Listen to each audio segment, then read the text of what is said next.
Pratite podcast Udruženja za ekologiju i zaštitu životne sredine GEA iz Pirota, koje je podržalo Ministarstvo zaštite životne sredine Republike Srbije kroz projekat Digitalni ekolozi.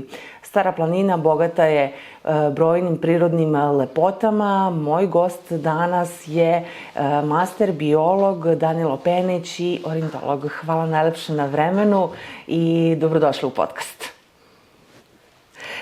Pričamo o pticama. Stara planina bogata, kao što sam rekla, brojnim biljnim vrstama, životinjskim svetom. Šta je ono što je karakteristično i da li je bilo problema prethodnih godina što se tiče samih ptica? Stara planina jeste jedan biser na jugoistoku Srbije i apsolutno predstavlja deo koridora što se tiče selidbenog i na proleće, a i na jesen, tako da najveći deo ptica prođe ovim putem kada se vraća na jug i naravno opet kada se na proleće vraćaju na sever i Stara planina jeste jedan deo tog migratornog puta i možemo da vidimo najveći deo biodiverziteta samih ptica iz čitave Evrope na našem prostoru. Koje su to zaštićene vrste koje su najkarakterističnije za ovaj naš predeo, da kažemo, Stare planine? Verujem da ste istraživali, imali priliku do sada godinama da istražujete i brojne druge predele, ali što se konkretno ove stare naše planine tiče, kakva je situacija?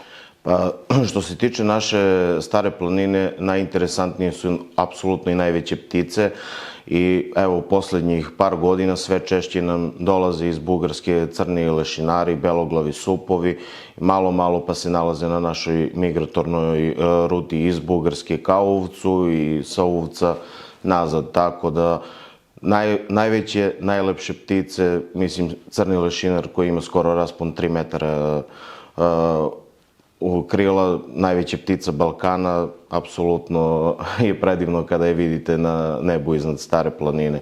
Pored njih i beloglavi supovi su jako interesantni, nešto koji decimetar manji raspon krila imaju, ali definitivno oni su nešto najlepše što može da se vidi na našoj planini kada krstare na ruži vetrova iznad vas.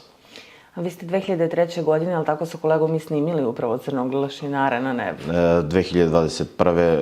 Prvi put je crni lešinar zabeležen na planini Belava ovamo pored Pirota, a kasnije na svakih par meseci smo imali opet snimke, tako da sve češće se nalaze na toj ruti i imamo jedno gnezdo na samoj granici između Srbije i Bugarske, tako da očekujemo da dobijemo još jednu novu gnezdiću vrstu ptica što se tiče Srbije, ali trenutno gnezdo je malo više na bugarskoj strani. Naravno, ptice ne znaju za granice i ostale životinje, jednostavno treba opet da se vrate na naše prostore. Koliko je važan sam monitoring? Monitoring kao je... Koliko vama kao naučnicima i kao ljudima iz te struke pomaže da upravo kasnije imate neka istraživanja i da prosto prenesete to neko znanje i mlađim generacijama? Svako prikupljanje podataka je obavezno i kao do sada i u buduće učimo od prirode.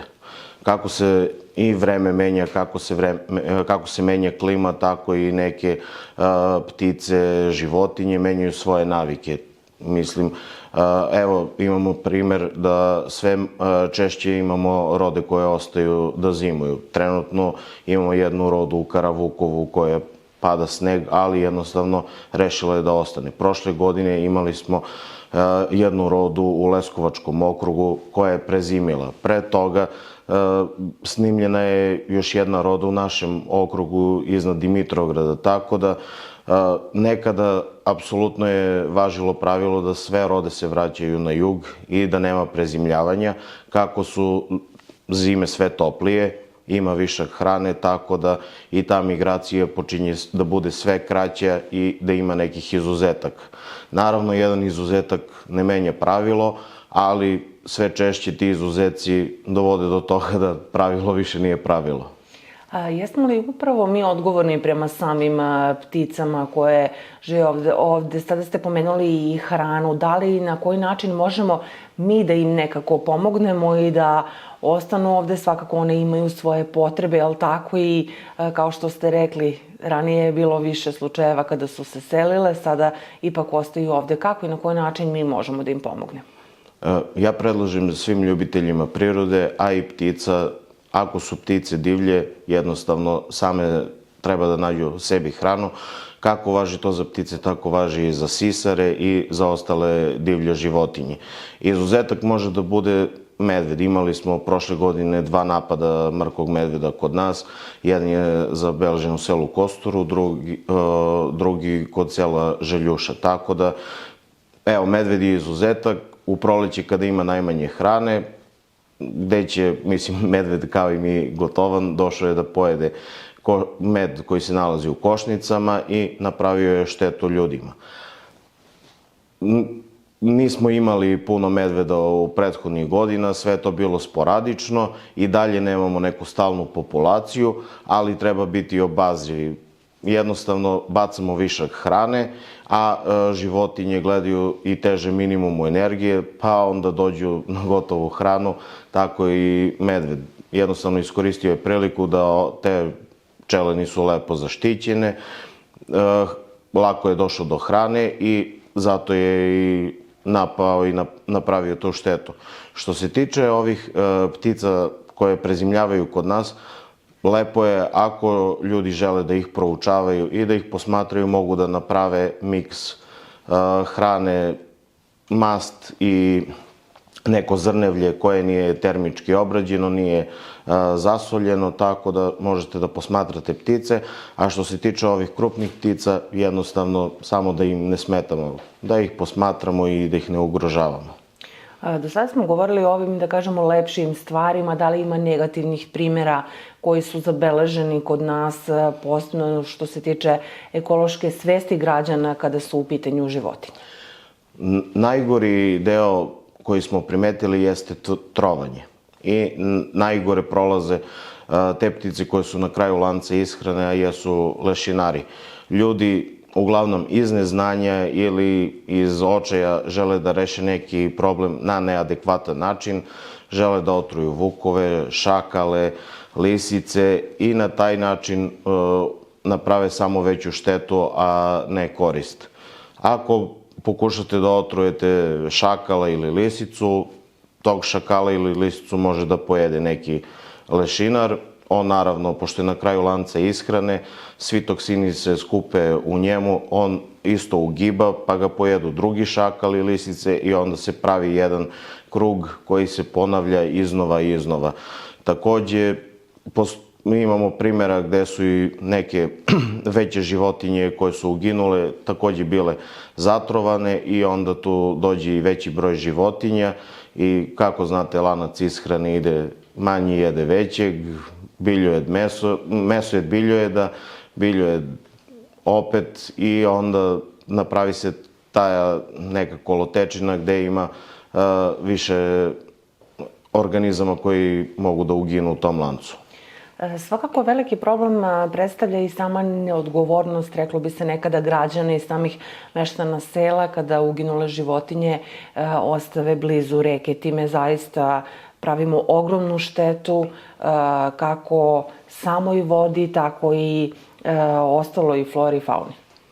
Naravno, apsolutno je i pogrešno i jednostavno nekad se zapitamo zašto je nekom palo na pamet ili čemu takav postupak koji ugrožava i samog građanina koji to radi, a i ostale. Tako da, a kao što smo rekli, puno je otrova, puno ima problema i čistači priroda, sve ih je manje u prirodi, tako da treba da radimo na tome da vratimo čistaču prirodu i svako da radi svoj posao koji najbolje zna. Koliko je važna sama saradnja sa udruženjima građana, sa nadležnim institucijama i da li upravo oni reaguju ukoliko se njima prijavi problem? Saradnja apsolutno mora da postoji. Kao što znate, jedan čovek ne može da promeni ceo svet, ali može da promeni sebe. Svaka promena u našem društvu, da li je to pozitivna ili negativna, treba krenuti od sebe. Prvo promenimo sebe, promenimo loše navike u porodici, iz porodice u naselje, iz naselja u grad, iz grad u celoj državi. Apsolutno treba da postoji jedna sinergija, jedna volja da svi zajedno radimo na tome i kao pojedinci, i kao društvo, i kao država. Danilo, kako praktično u našoj sredini u Pirotu konkretno izgleda samo neformalno obrazovanje? Pa na početku ove godine, kao i prethodnih par godina, imamo IWC, odnosno International Waterbird Census, tako da građani i uglavnom učenici mogu da se priključe akciji, popisu ptica koje trenutno zimuju na našem prostoru. Ovaj IWC je na nivou čitave Evrope, a konkretno, ja sam jedan od koordinatora koji se nalazi na jugoistoku Srbije, odnosno u Pirotskom okrugu. Tako da pokrivamo čitavu državu i prebrojavamo ptice koje trenutno zimuju kod nas. Uglavnom to su neke ptice koje sa severa silaze na jug i dolaze kod nas u ovom hladnom periodu da prezime. Tako da ovo je prvi jedan od praktičnih primjera. Naravno, kasnije imamo tokom proleća ptice selice, u kasnijem proleću, odnosno letu, imamo ptice gnezdarice i tako popunjavamo celu godinu i imamo uvek nekih akcija što se tiče ptica i prikupljanja podataka o istim. Kako i na koji način mogu zainteresovani građani, eventualno neko od naših mlađih sugrađana da se upravo priključe ovoj akciji? Na našem sajtu postoji formular, a i lako mogu da dođu do mog kontakta, tako da uglavnom tokom januara hladniji su dani i potrebno je da se lepo obučite, ponesete svoj dvogled, neku sveščicu gde ćete pribeležiti podatke i obilazimo vodene površine gde je trenutna najveća koncentracija ptica u januaru.